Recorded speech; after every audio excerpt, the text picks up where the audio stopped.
कैसे हैं आप लोग। आशा करती हूँ कि आप सभी अच्छे होंगे। बच्चों, शुरू करते हैं आज का अध्याय भाषा। तो बच्चों, आप यहाँ पर एक चित्र देख रहे होंगे। इसमें माँ और बेटी आपस में बात कर रहे हैं।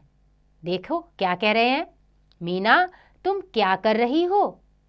मीना कहती है, मम्मी मैं अपना गृह कार्य कर रही हूँ। तो बच्चों, ऊपर दिए गए चित्र में मम्मी ने मीना से बोलकर कोई सवाल किया, जिसका जवाब मीना ने सुनकर दिया।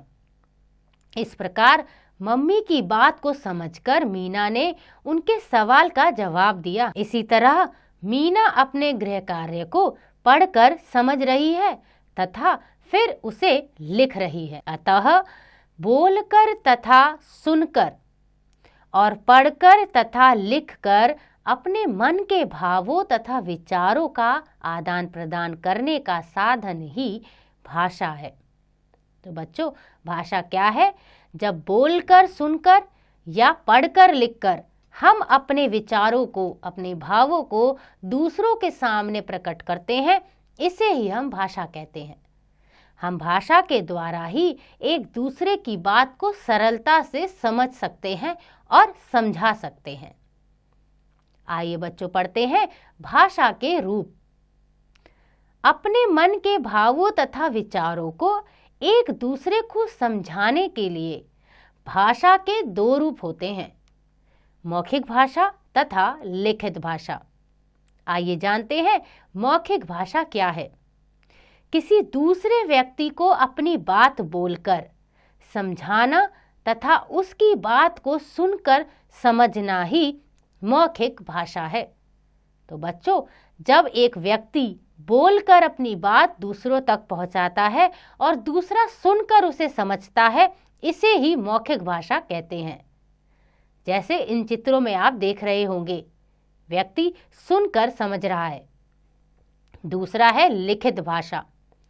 किसी दूसरे व्यक्ति को अपनी बात लिखकर समझाना तथा उसकी बात को पढ़कर समझना ही लिखित भाषा है।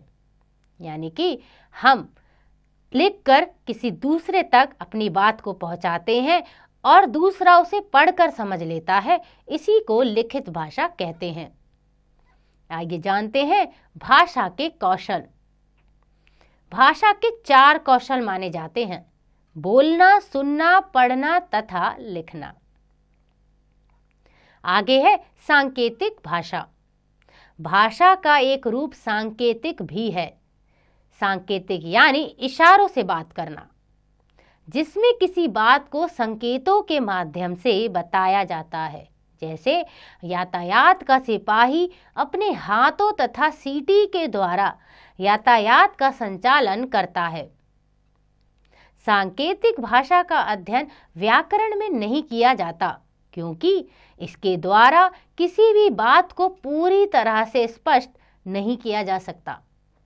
इसीलिए सांकेतिक भाषा को अपनी भाषा में सम्मिलित नहीं किया गया है, क्योंकि इसे समझना थोड़ा सा कठिन है। आइए दोहराएं।